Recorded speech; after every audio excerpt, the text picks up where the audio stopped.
Hello and welcome to Random Interesting Facts, the podcast about everything and nothing, with your host, 42. This week's topic is blood. So let's dive right in with fact number 1. Your blood has got gold in it. The human body is composed of many elements, even trace amounts of gold. If we, somewhat optimistically, imagine the average person weighs around 70 kilograms, that means the average human body contains 0.2 milligrams of gold. If you took all this gold out and purified it, then the total volume of gold in the body would be 10 nanoliters. If said bloody gold were then formed into a solid gold cube, it would only measure 0.22 millimeters on each side. Much of this gold is located in your blood, but if you're planning to get rich, then think again. If you did plan to harvest enough blood-infused gold to sell it, you'd need to drain about 40,000 people, and unless your surname happens to be Dracula, that's a lot of work. It once took me about half an hour to get 25 centilitres of damn blood out of a pinprick at the end of my finger to do an at-home blood test. At one point, I genuinely considered just chopping my finger off to get the damn thing over with. Anyway, from those 40,000 people, you'd only end up with around 8 ounces or 25 grams of gold.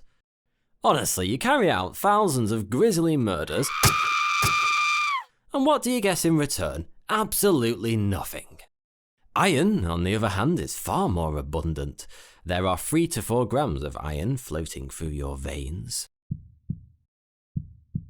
Iron also helps your red blood cells to maintain their circular shape. So, if you want to keep in shape, you could try licking an iron. Ow! Preferably unplug it first. But is all this stuff coursing through your veins really necessary? The gold, I mean, not your blood. That's pretty important. For years, scientists had no idea what gold's role in the physiological processes of the human body was. They just thought, well, that's a bit weird, and left it be. But then they finally figured it out after doing more important stuff like, feeding cocaine to spiders and stuff. And it turns out gold is vitally important for maintaining your joints. We also discovered gold as a key element to aid the transmission of electrical signals through the human body. Which is really handy to know, especially if your name is Frankenstein and you just happen to have started work on an ambitious new science project. In several biomedical fields, gold nanoparticles have been used as a drug delivery system. But where does all this metal inside our bodies actually come from? Well, believe it or not, 0.3% of Earth's precious metals were formed during one particular explosion when 2 neuron stars collided 4.6 billion years ago. This gave us gold, silver, platinum, and uranium, which also happen to be the planet's most commercially valuable metals. Yes, that's right, dear listener. You are made up of leftover rubbish from 2 very ancient and very distant stars. Next up, moments from history.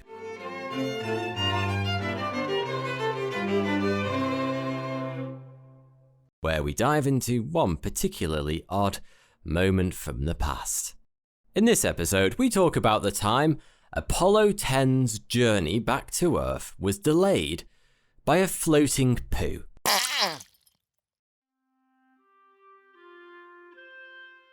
Of course, we all know it was the Apollo 11 crew who managed to be the first to land on the moon. Neil Armstrong, Buzz Aldrin, and Michael Collins. But Apollo 10 was basically the dress rehearsal for it. In May 1969, it became the second crewed mission in the Apollo program to orbit the moon. The idea was to do a final test of every little procedure, every component, and every step of the operation besides the landing itself. The Apollo 10 crew consisted of astronauts Thomas Stafford, Gene Cernan, and John Young. Young had the lonely job of orbiting the moon in the command module, whilst Commander Stafford and lunar module pilot Cernan flew down to an orbit within 8.4 nautical miles of the moon's surface. This was the exact point at which Apollo 11 would later begin its powered descent for landing. Only 2 months later. Apollo 10, however, orbited the moon 31 times before starting its journey back to Earth. They obviously didn't like the moon very much because they returned to Earth at 24,791 miles per hour, which set the record for the highest speed attained by a crewed vehicle. However, before they could make their epic return journey back home, they had a pretty gross obstruction to deal with.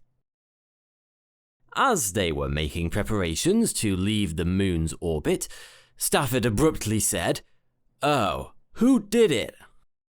To which Young replied, "Who did what?" Then Cernan interrupted with, "Where did that come from?" Stafford solved this little mystery with the following line, "Give me a napkin quick. There's a turd floating through the air." Which just has to be the most inspiring NASA quote since "One small step for man." This led to a heated debate amongst the astronauts as to exactly who'd produced the airborne bottom log, and turd denial is probably not something that's covered in astronaut school. "I don't know whose that is," said Cernan. "I can neither claim it nor disclaim it." My money's on Cernan, definitely. Seems very suspicious to me. They barely had time to figure it out though, because just 9 minutes later they were visited by yet another levitating poo. "Here's another goddamn turd," said Cernan. "What's the matter with you guys?" Then for the next 9 minutes there was much discussion about it, all of which boiled down to the 3 astronauts saying, "It wasn't me." You see, in those days, NASA's waste management system consisted of a simple plastic bag which could be taped to the buttocks. This obviously made it pretty easy for stubborn turds to escape and float around the spacecraft in the low-gravity atmosphere. NASA realized pretty early on that if they wanted to keep astronauts in space for more than a few hours, they needed to figure out how to get rid of number 2s.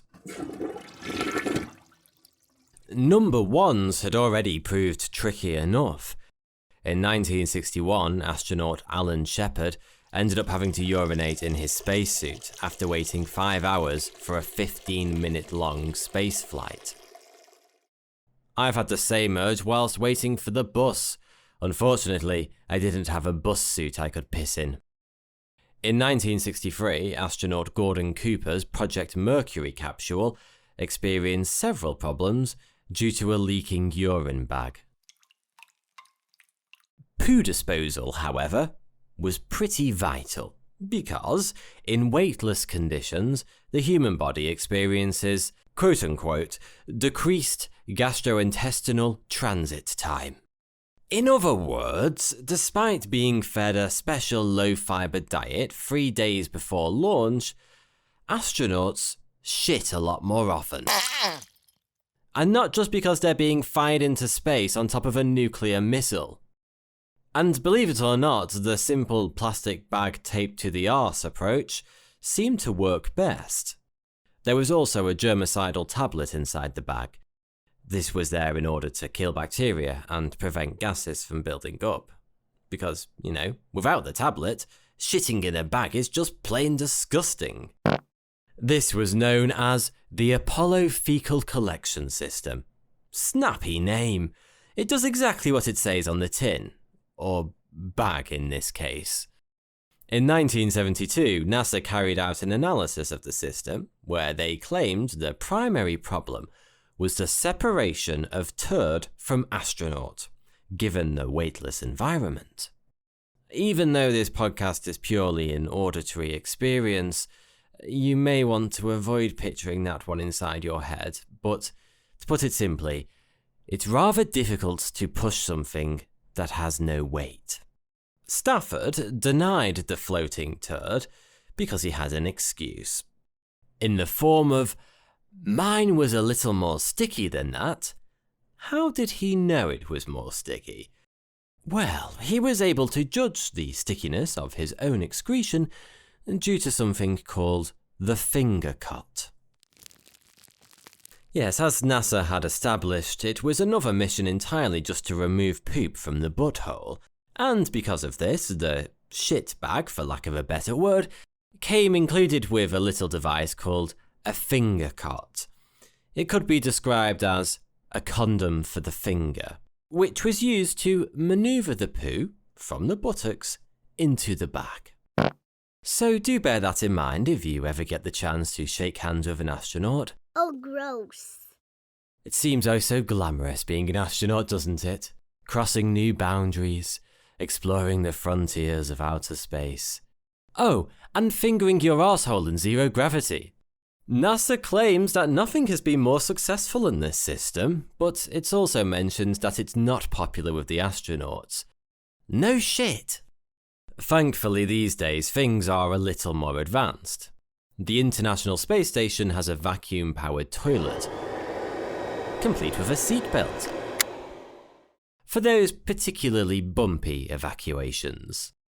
According to NASA, all mission objectives for Apollo 10 were achieved, but it was later revealed that it could have actually ended in disaster.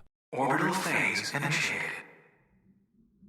During the descent stage separation, the lunar module began to roll unexpectedly, meaning that Cernan and Stafford saw the horizon spinning 8 times in quick succession, and no doubt released a few more floating turds in the process.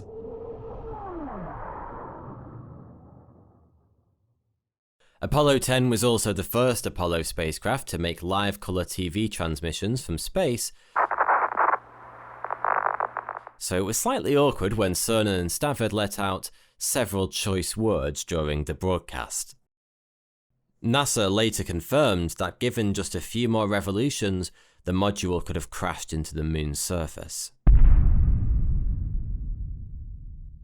But they didn't, and they eventually returned to Earth on the 26th of May, splashing down in the Pacific Ocean about 400 nautical miles east of American Samoa. Yet, 50 years on, it still hasn't been determined who produced the floating poo. Houston, we have a problem. I'll let you absorb all that information whilst we take a short break. And afterwards, we'll be back with fact number 2.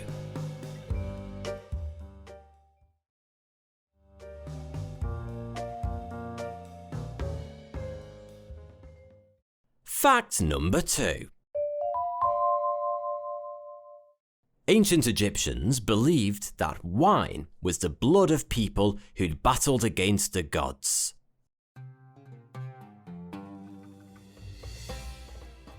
Ancient Egyptians believed that wine was the blood of people who'd battled against the gods.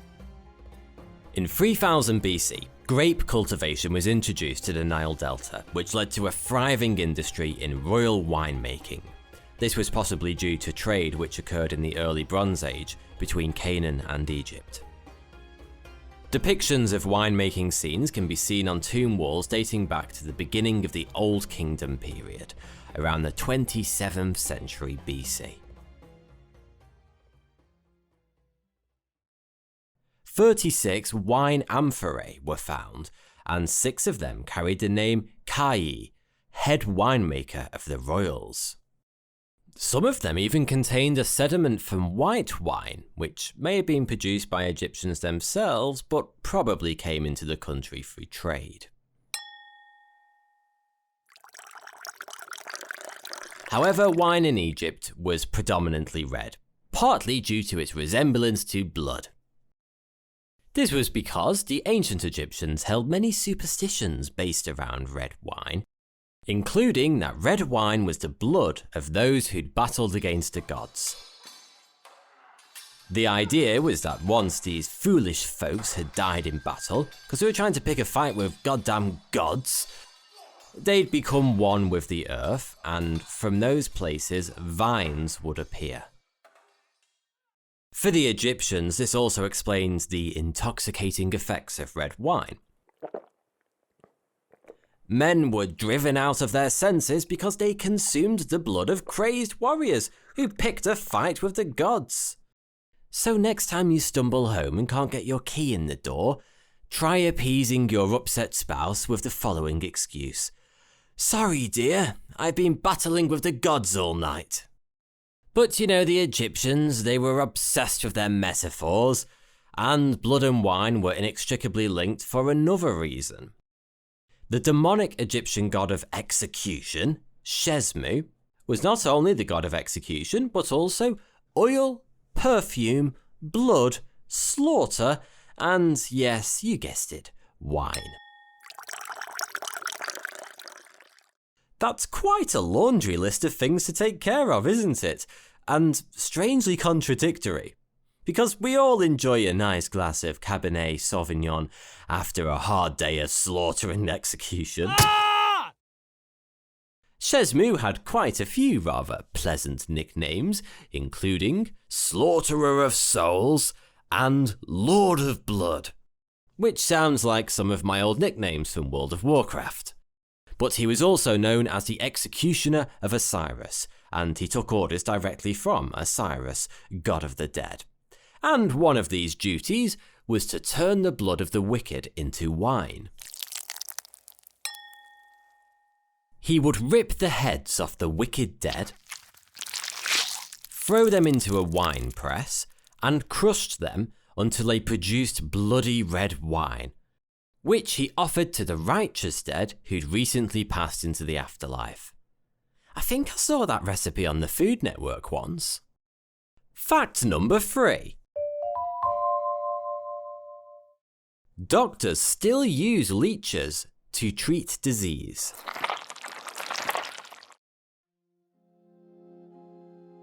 Over a span of 2,000 years, from antiquity until the late 18th century, bloodletting was the most common practice carried out by surgeons and doctors of the day. I mean, calling them surgeons and doctors is pretty optimistic, from a modern lens anyway. As the name suggests, this involved letting blood from a patient in order to cure an illness. I shouldn't have to tell you this, but please don't start poking holes in yourself if you get a little sniffle. You see, blood was one of the 4 humours. Originating from ancient Greece, these were blood, phlegm, black bile, and yellow bile. And if they fell out of balance, you became ill. So, drawing blood was a way to rebalance them. Obviously.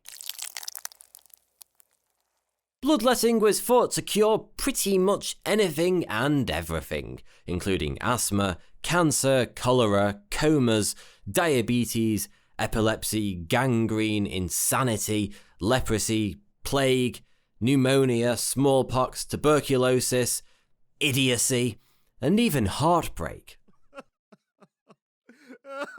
To be fair, many angry exes still try to cure their heartbreak today by drawing blood from their recently beloved. To let blood, arteries would be punctured and blood was withdrawn using a syringe. There was even a lovely sounding instrument called a sacrificator, which is difficult to describe on a podcast, but let's just say it involved a variety of springs and blades. It kinda looks like something that would pop up if you dared to search for BDSM on the dark web. And then, of course, there were leeches. Sometimes those sucky little bastards got carried away and drew too much blood, causing the patient to pass out. However, this was generally considered to be a good thing, indicating a thorough treatment. As soon as the patient started to swoon, the treatment was considered complete. Imagine if you visited your local GP to be told, "Just hold still, Mrs. Jones, whilst I knock you out with this chloroform-soaked handkerchief." Despite astounding medical advances over the past few centuries, believe it or not, leeches still help doctors to carry out their daily duties, even today. The medicinal use of leeches is known as hirodotherapy, from the creature's scientific name, Hirodonea. It's not widely used, of course. I've never been down my local doctors to see the GP chucking leeches in the face of every pensioner who walked through the door, but there are some very specific medical conditions in which leeches can save limbs or even lives. It's particularly useful in reattachment operations, skin grafts, and reconstructive surgery. These often require microsurgical techniques in order to attach ridiculously small blood vessels using ridiculously small needles and sutures. But working on such a microscopic level isn't easy, and if the blood vessels aren't properly connected, all sorts of issues can occur. On rare occasions, a flap of skin, or a reattached body part, can develop a dangerous condition called a venous congestion, where the veins are unable to carry blood away from the site of the surgery. The blood therefore has no choice but to pool within the veins, and it can make its way back to the heart and lungs. This means that it won't be reoxygenated, carbon dioxide will accumulate in the blood, and the tissue will die. And the very last thing you want is for your limbs to drop off, never mind your flaps. And this is where the medieval favourite, the leech, comes in.